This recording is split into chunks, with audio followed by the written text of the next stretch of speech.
Today's reading invites us to ground our joy in purpose. The cards remind us that even in chaos, beauty blooms when we act with awareness and heart. Namaste asks us to eat with intention, savoring nourishment as sacred. Self-compassion tells us to notice, acknowledge, and go. In our moment of Zen, Robert M. Pirsig reminds us that Buddha's Godhead resides in all things, and Janet DtYW Updates teaches that Zen is lived not only on the mat, but in every mindful act of being.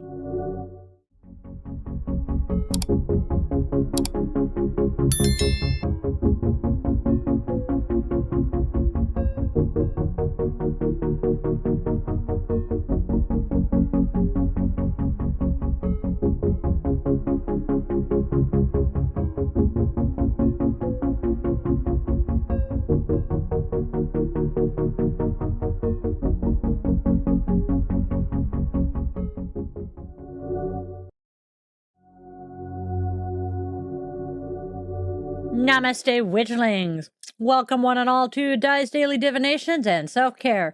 This is where magic meets mindfulness, where we weave together the sacred spiral flow, honoring the day, listening to the cards, and caring for ourselves along the way. So, with that, welcome back, or if you're new here, hey, hi, hello, and welcome! Each day, we flow with the sacred spiral. I am Di, your favorite yoga witch and guide through this. So let's step into today's spiral together. Now, go grab your favorite crystal. I am grabbing rose quartz today because it genuinely is my favorite. That's not, well, yep. Nope, that's cherry quartz. So we're grabbing cherry quartz. Light your candle or incense, cozy up with a cup of coffee, tea, or whatever brew fills your mug today, and let's step into today's spiral of wisdom and self-care together. Don't forget to do the whole like, share, and subscribe thing. It helps the Witchling circle grow, and it keeps our daily spiral turning. No birthdays today, unfortunately. As I light the flame, may our light be a beacon of hope in the darkness for those who are stumbling and or lost along the way. I also light this light for the survivors and victims of gun violence in the United States. And now, with the lighting of our candle, our circle is closed and we invite the ancestors to be with us today. Before we get into today's holidays real quick, I do want to do a quick debrief since yesterday sucked balls trying to do it. Saturday, I got to go play crossing guard for my hometown's trick-or-treat street. Had an absolute blast. It was so much fun. The weather managed to hold off and not start pouring down rain until Spawn and I were waiting for the bus home. So that was awesome. I wore this because yesterday was the Samhain market for the Pacific Northwest Witches Market. So I hope they had a blast. I saw pictures and some reels, and it looks like the weather was, well, just as nasty as it was a year ago when Raven and I met at the Samhain market. All right, so we have holidays. Today's holidays. Ooh. Separation of Church and State Day. A cornerstone of true democracy, separation of church and state reminds us that freedom of religion also means freedom from religion in governance. In these times, it's a good moment to reflect on how vital this balance is to protecting every citizen's rights. Plush Animal Lovers Day. I still have a teddy bear who sleeps with me every night on the bed, and honestly, I think I have more stuffies than my kids do, potentially all three of them put together. Plush Animal Lovers Day celebrates that comforting, cuddly magic that never really leaves us. It is honoring the nation's first responders day. Today we honor the brave souls who run toward danger while the rest of us seek safety. Our firefighters, EMTs, LEOs, and paramedics and rescue teams. Their courage and compassion deserve recognition every day, not just once a year. This little guy came back into my office last night. And she will hang out here in my office with me until such time as I either decide to hand her off to someone else, or I just decide that I don't want her in here anymore, but she has a home now. She's not getting given to Took. I'm not going to let him. No! Him no eat corn. Apparently Cee-Cee wants to keep the unicorn. She is absolutely adorable. She came from Dollar Tree at Christmas, too.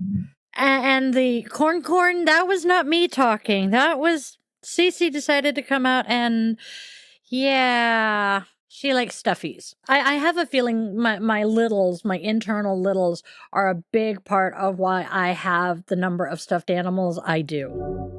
Let's move on to the cards. Commitment. Inconsistencies. I need to reach out. You made a commitment to someone whose inconsistencies are starting to ripple through your energy, leaving you uneasy. Now you're feeling that intuitive nudge. I need to reach out. Do not ignore it, my witchling. Support and clarity often arrive at the moment we open the door and ask. Tarot.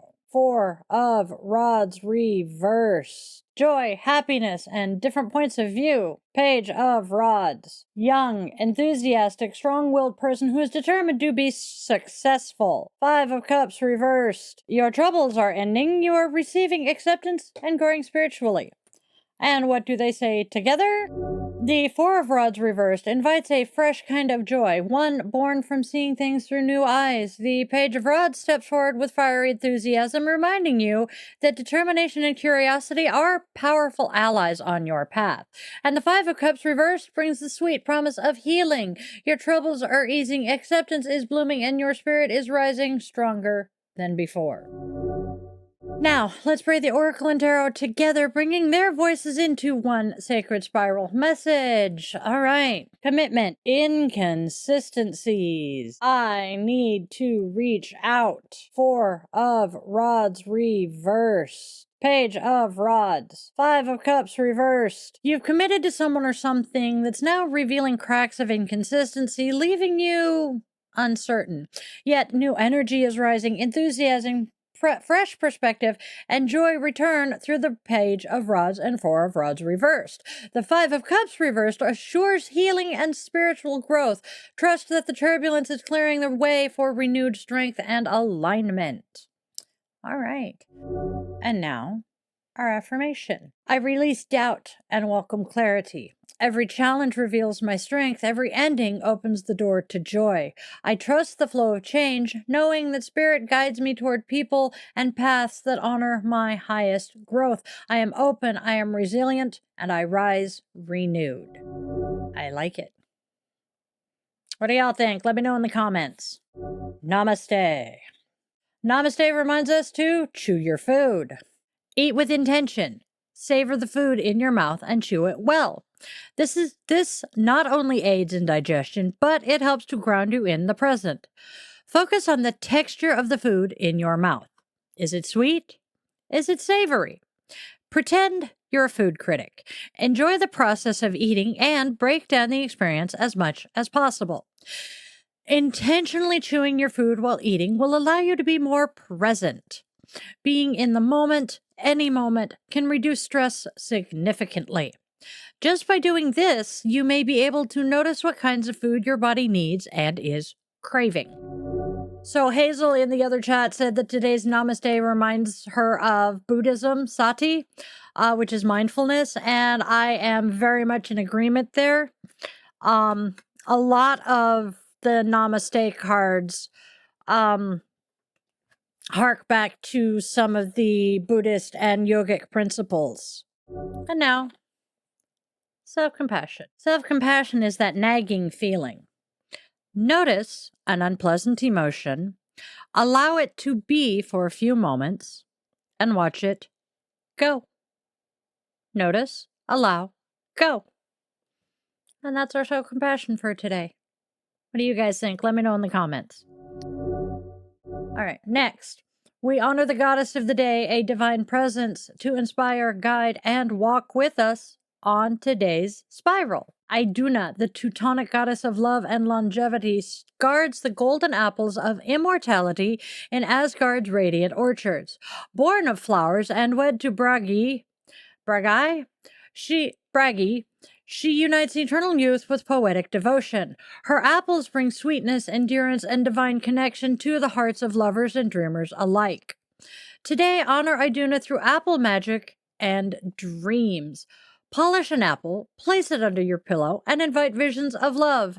In the morning, eat or drink from the fruit with gratitude, letting its energy bless your heart and renew your bonds with joy, compassion, and lasting vitality. That is today's goddess. What do you guys think of her? And finally, my witchlings. We close our divination with a moment of Zen, a teaching from the Little Book of Zen to carry into your day. Our quotes today come from Robert M. Pirsig and Janet Jiryu Abels. Robert M. Pirsig is the author of the book Zen and the Art of Motorcycle Maintenance. Very good book. I think this comes from that book. And the quote is, "The Buddha, the Godhead, resides quite as comfortably in the circuits of a digital computer or the gears of a cycle transmission as he does at the top of a mountain or in the petals of a flower. To think otherwise is to demean the Buddha, which is to demean oneself."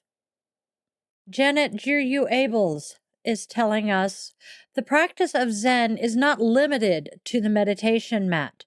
The practice of Zen is our entire life and is the very thread that binds our different lives together.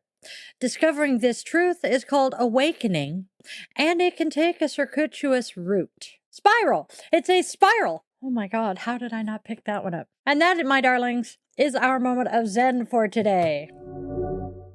My witchlings, it is time to wrap up our show for the day. So, as we open our circle with the extinguishing of our candle, we extend our eternal gratitude to the ancestors who joined us here. All right, my loves, before we go quickly, I want to remind you all, this channel is supported entirely by the Witchling community. There are no corporate sponsors here, simply magic and love. And I will leave you with our blessing. My witchlings, may today's reading remind you that wisdom isn't locked in temples or texts. It's alive in your breath, your body, your daily choices. The Buddha's Godhead resides in all things, so let your kindness be your temple, your laughter your prayer, your compassion be your meditation. As Janet Jiryu Abels teaches, the practice does not end when you rise from the mat. Carry your stillness into the noise, your light into the shadows, and your love into the ordinary. The magic continues within you, around you, and as you. Namaste, my witchlings. Now, let's go out and spread love, joy, and kindness. There is already enough darkness and hate. Let's please try to be beacons of hope and light for those lost and stumbling in the dark. Tell your loved ones, whether they walk on two legs, fly with wings, curl up with fur, glide with scales, or tiptoe on tiny paws and claws, that they are absolutely precious to you. Moments slip away far faster than we expect, and those last goodbyes often come way too soon. And please, my witchlings, always, always, always remember, you are loved. You are wanted. You are needed. And your purpose here is real and genuine, even if you haven't discovered it yet. I was 45 before I did. I love you all to bits, my witchlings. Namaste, witchlings. Join the Coven on Patreon for exclusive rituals, behind-the-scenes contents, bonus blogs, early access to classes, and our private Discord server. Tiers start at a single $1 per month at patreon.com/DtYW. You can fuel my caffeine habit and get access to bonus content at buymeacoffee.com/die.theyogawitch. All of my links are in the description and on my linktree/DtYW. Are you looking for some personalized guidance? You can book a one-on-one yoga or coaching session, join a workshop, or explore rituals and services at yogawithdylin.com. As an ordained minister, I also offer blessings, ceremonies, and custom rituals for all of life's milestones, and you can find out all about that at DtYWwitch.com. Our weekly magic, yay! Monday through Friday, daily divination and self-care at 1:30 p.m. Pacific time. Sunday, 1:30 p.m. Pacific time, we have coffee and cues with DtYW Witch. Tuesdays and Thursdays we have at 4:30 p.m. Pacific time our podcasts. Tuesday we have Bitchin' Witch, and Thursdays we have the Yoga Witch's Cauldron. And then Friday, 8:30 p.m. we have Friday night guided meditation and yoga nidra. So please join us.